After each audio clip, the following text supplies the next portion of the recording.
কুমিল্লা নিমসার দেখেন তরমুজের বাজার কিভাবে ট্রাক লোড হচ্ছে। প্রিয় দর্শক, আল্লাহর নিজে হাতে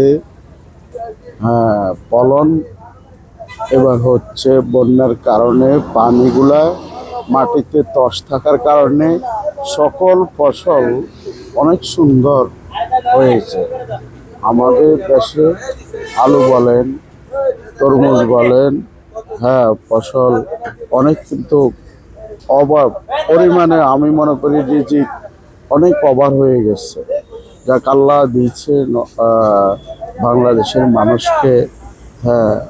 সবাই তো যে সবাই খেতে পারে, এটাই আমার দাবি, অনুরোধ। সকল গরিব দুঃখী মানুষের মুখে এই তরমুজ ফল যাবে এবার, আমি মনে করি। ধন্যবাদ প্রিয় দর্শক। এই কুমিল্লা নিমসা বাজার থেকে আমি বিদায় নিলাম। দেখুন মানুষের ঢল, এখান থেকে কিনা বেচা করে